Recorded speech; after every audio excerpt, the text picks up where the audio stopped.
You're listening to the TruMission podcast.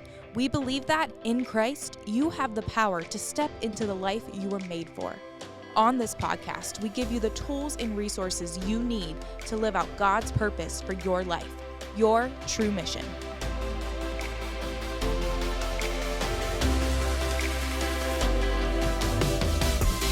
What is up, everybody? What's going on, y'all? I always want to say it's good to see y'all because I imagine our friends sitting here and we're having a conversation. Absolutely. We're sitting here having a conversation with you guys. This is Ray and Marti Martinez with the TruMission podcast. Good to be with you guys today. Awesome stuff. We gotten prepared for you today as we talk about fear. Yeah. I mean, and it's October, so I feel like our whole world's fascinated with fear this month of the year. I know. And well, we're right here at the end of October. So we're heading into November, heading into Thanksgiving. But Yay. yes, fear is definitely on the minds of people, I would say, during this time of the year, every year. Every year. And then, put on top of that, the world we live in right now, and it's rampant like a disease that's spread over everything.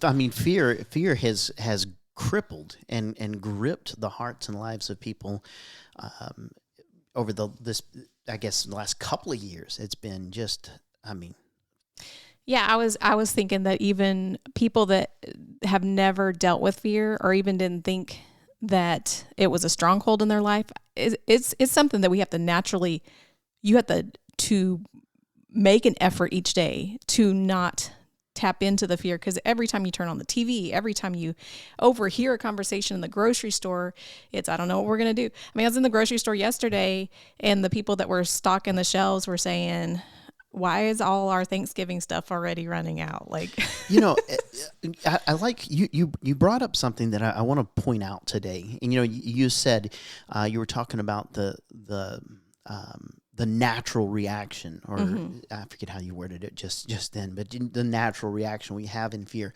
And I think it's important that we really kind of touch on this understanding of the natural dynamic of fear. And the reason why I say that is because, let me just go to the passage of Scripture found over in 2 Timothy chapter 1 and verse 7. 2 Timothy 1, verse 7, I'm gonna quote it from the King James because that's how I memorized it. For God has not given us a spirit of fear, but of power, love, and a sound mind. Now, I've heard it said that fear is a spirit. Now, I don't want to diminish that, so I don't want to say that there's not like a demonic spirit of fear that's out there, so I don't want to diminish that. But what I do want to point out is what the passage is really trying to teach us, and really what I feel like Paul was trying to illuminate for Timothy as he's writing this verse down. He is saying, for God has not given us a spirit of fear. And again, you can look at it from the aspect and go, fear is a spirit. Not always. You see, sometimes it could be. Again, I'm not diminishing that fact. Sometimes, yeah, it could be. But for the vast majority of the time, fear is an outside source, obviously. It's an outside source that is causing you to come to the conclusion that the spirit within you is not strong enough to face the thing that's outside. Yeah. And let me go back to it. So God has not given us a spirit of fear, but of power, love, and a sound mind. What Paul is letting Timothy know is there is a spiritual DNA that you're made up of. And inside your spiritual DNA, there is no fear. So in your spiritual DNA, there's power, love, and a sound mind. So when you feel fear inside what it feels like inside your spirit, inside your heart, that's an outside source. That's not your spiritual DNA. And again, it's not to diminish that there quite possibly could be a spirit of fear out there.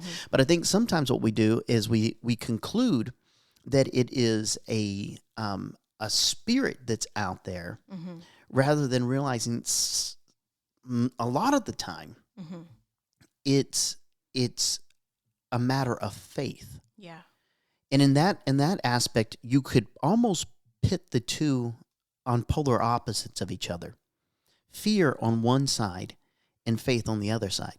Yeah, I think that's exactly it, because if you then put the opposite of whatever you're fearing, so God says he will provide all your needs, but you are then meditating on all your needs not being met, it is a way of saying, I don't trust you. And where does our faith lie? It lies in the trusting that God is true to his word, and he will say what he says in his word is true, and he will complete the work that he's doing in you. Right. And and as an effect, you'll have power, love, and a sound mind. Yeah. And because there's so many things that fear does in our lives. And I think that's really what I want to talk about today, is just looking at a few of the effects that fear has in our life.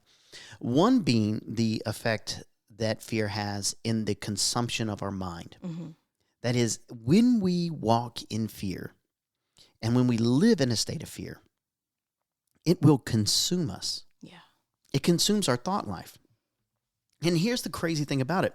About 95% of the things that we fear that will come to pass never actually come to pass. Yeah. Again, I go back to it being that outside source, or that opposite of faith, in the conclusion that God's not big enough for whatever situation that I'm facing or whatever obstacle that I'm up against. Mm-hmm. And we have to counteract that by taking control of our thought life. Yeah. And I shared this on our YouTube video this week. I shared a quote by Mark Twain that said, I've lived through some terrible things in my life, some of which actually happened. Right? There are so many things that we're afraid of. Okay, let me give you a point case. And I shared this one on YouTube as well. You know this about me, Marty. I'm not a fan. Well, I am a fan of the ocean. I love the beauty. I love the sound of the waves, mm-hmm. Coming up against the beach. I'm just not a fan of going out into the deeper parts. Yeah, you look at me like I'm crazy. I know. And by deeper parts, let me clarify this too. To my ankle. I don't like going out beyond my knees, all right? And I have short knees too, so we're not talking it's far, right? I don't like going out there because I've watched way too many movies like Jaws mm-hmm. and stuff like that. And to know that, okay, I'm not at the top of the food chain when I step out there into the water. There are things in here that can swallow me, eat me, and no one would even know I was gone. Yeah. Right? So because of that, when we go out to the beach and stuff like that, sometimes I'll get out. Sometimes I'll be adventurous enough. You know what I always do? I don't know if you've noticed this about me, but I only get adventurous when there's a lot of people out on the beach. And it's usually because we've been there for a few weeks and nobody's died. And then right. You're like... Well, it too. And I'm also just watching, making sure, like, is there enough people out there in the water? Because if there's enough people out in the water, you just got to outrun some of those. Yeah, just got to be faster than the slowest one. Oh my goodness. But so terrified. I don't mess around. I don't like sharks. I watch Shark Week every year. I know, to reaffirm the fear. But here's the thing about it. Here's the crazy thing about it. And I was looking at this number the other day, and I don't know who comes up with these statistics, but it says that you are 6 times more likely to die.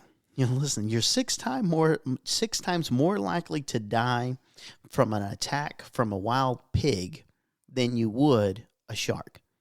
And living in Texas, there's a high probability of being killed by a pig than it would be by a shark. But still, I don't mess around. But here's the thing: it can consume your thought life. Yeah. And so much so that some of the things that you're afraid of, that you are trapped to, bound to, and a prisoner of, never actually come to pass. Right.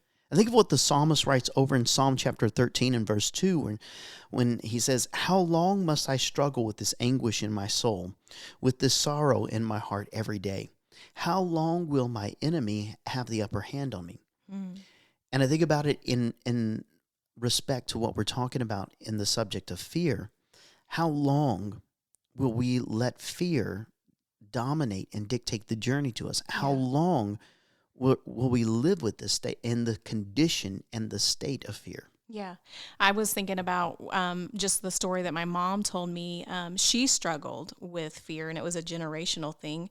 And it was something that she really wanted to put her faith in agreement and believing and exercising, that she wouldn't hand that down to my brother and I. But she told me in the latter part of her life, the reason she did feel a heart for missions, but the reason she would never go on the mission field was you had to ride on a plane, and she wasn't going to get on a plane. And she tried a couple times stateside and white knuckled it the whole way and survived. Well, you'd think that would help you overcome, but she made strides to overcome and really stood in faith and belief. And she did not hand that fear of moving ahead.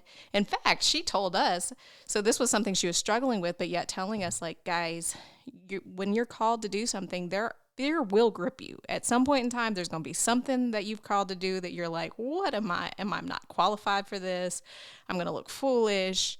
What if I die? I mean, I feel like we all have a fear of death. Like that's the plain thing. That's the height, fear of heights.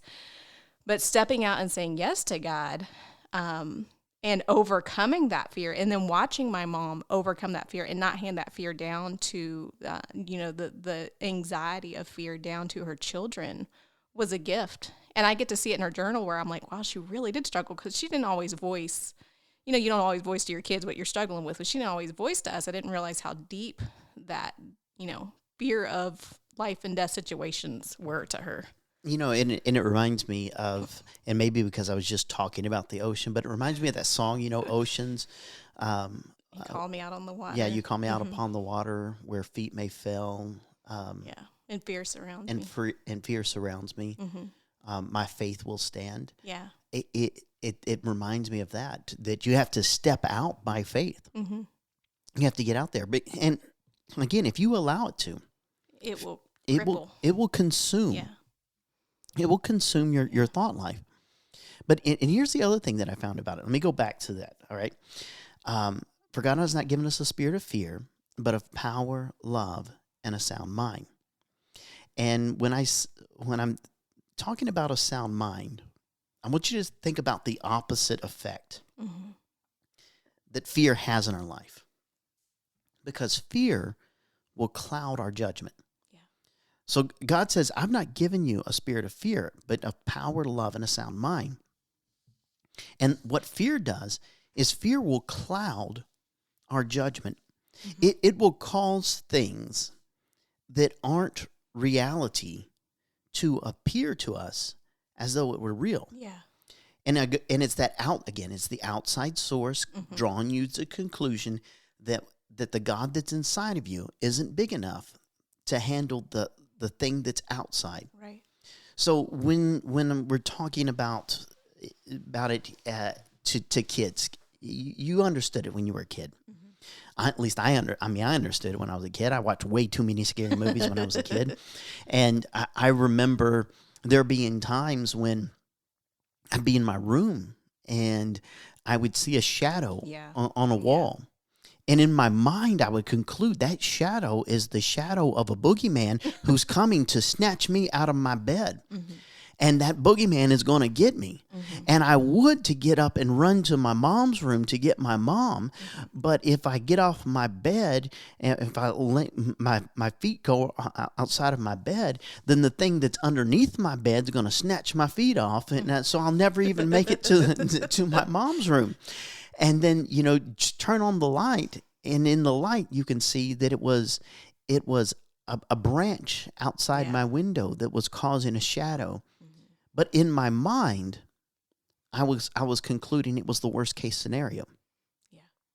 And that's what fear does. Fear it can cloud our judgment to the point that what we see isn't actually reality. So we will say, no, I'm looking at it right now. It's reality. No, that's what you see is the image cast against the wall. Yeah. And what you're not seeing is the truth behind what you're concluding is your reality. Yeah.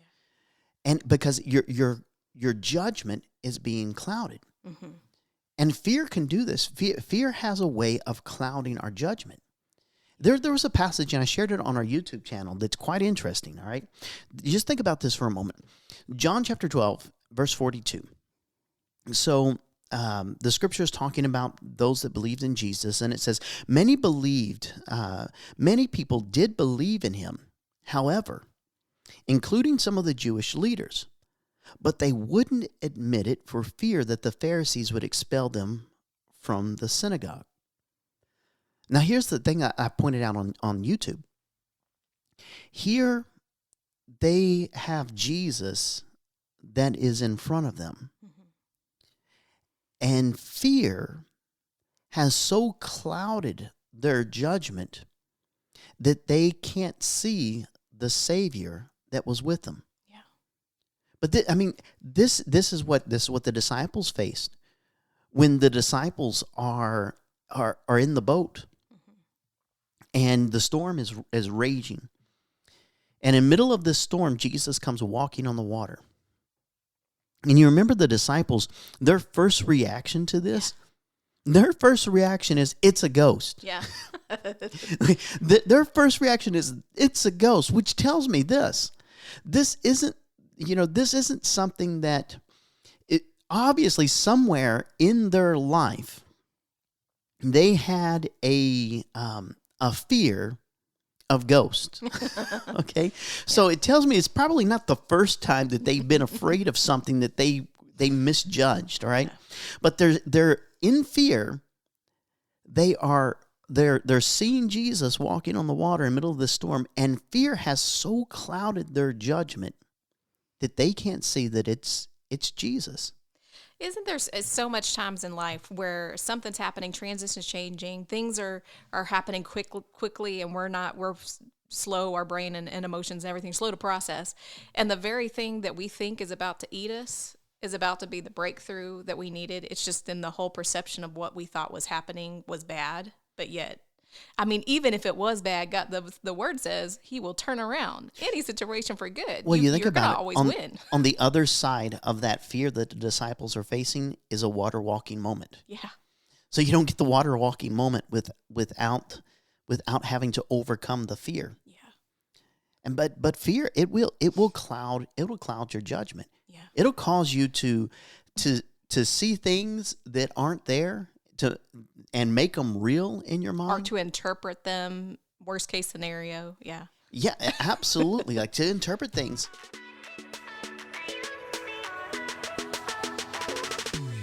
Nothing brings us more joy than being part of the journey of helping others discover their purpose and their true mission in life. It's the generous support of our partners that make it possible for us to carry out the mission of reaching the world with the hope of Jesus, where we all find our true mission. If you would like to help support this ministry or become a True Mission partner, simply text the word GIVE to 903-343-1350 or visit our website at TruMission.com.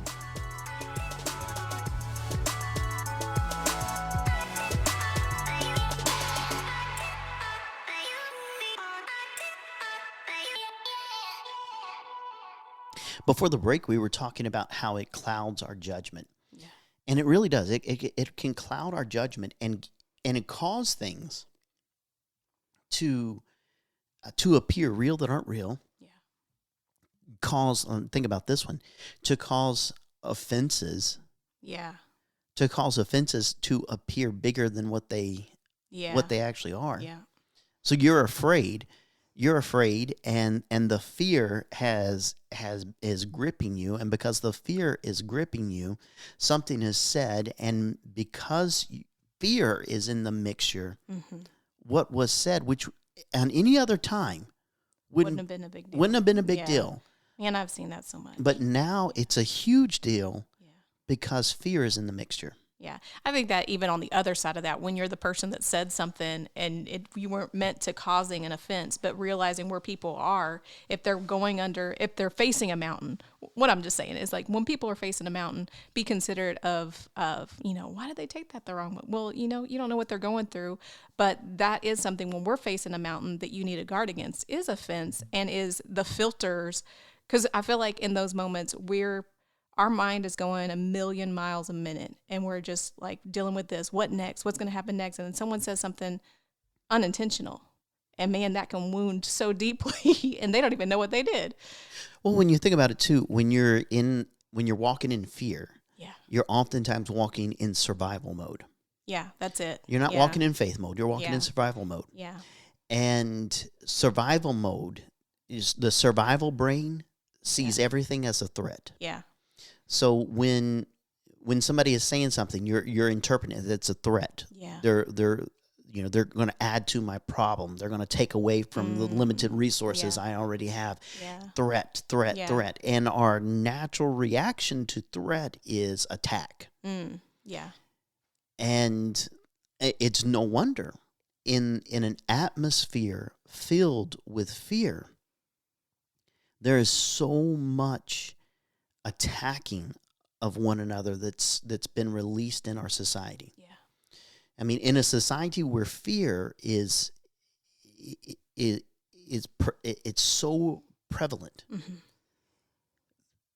With that comes a society that is offended and that is always on the attack. Do you think that is what, we're looking at, the world after 2020 and the fear that unleashed, and then, obviously we saw on the news all the political offense, all the just spiritual offense, everything that was unleashed, because it's tied into fear. I never even thought about that, but yeah. I would say that one of the pandemics that wasn't talked about, but just experienced during 2020, the pandemic that was experienced and not actually addressed was the pandemic of fear.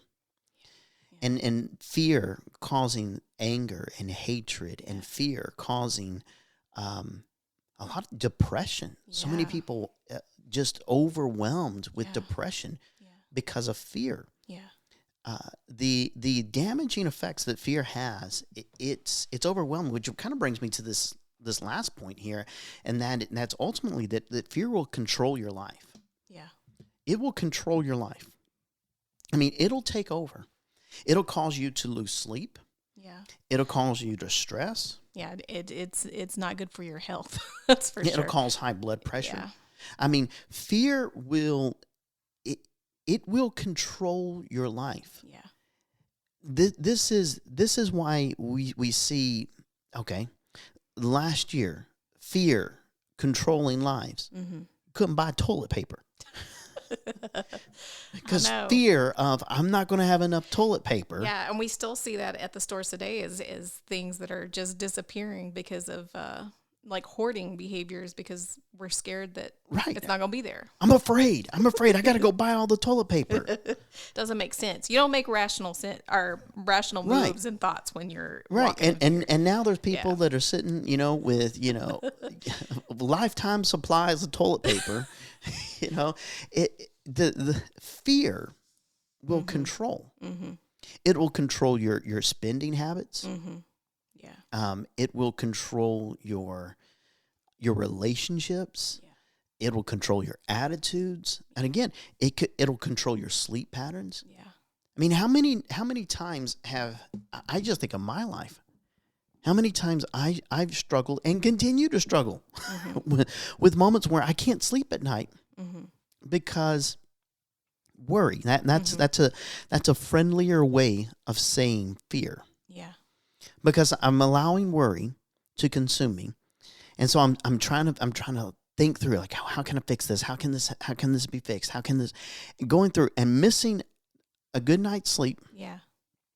Only to wake up the next morning and this problem still be there. It's not like it's gone away, or even that it's even got any better. I tend to what my brain picks to worry about at night or wake me up with is something silly or irrational. Maybe it was even part of a dream that didn't even make sense. It wasn't spiritual or nothing. And I'll wake up worried about it, only to, when I get into my cognitive alert self after coffee, I'm like, what why was I even worried? Like, that problem doesn't even exist. There's no reality of it. But the enemy, I mean, he can use your passive sleep brain to wreak havoc on even unrealistic fears. And I feel like sometimes, I mean, our humanity reaches for things to worry about when there's nothing to worry about. I know, and it keeps you up at night. It's ridiculous. Yeah, you get high blood pressure over it.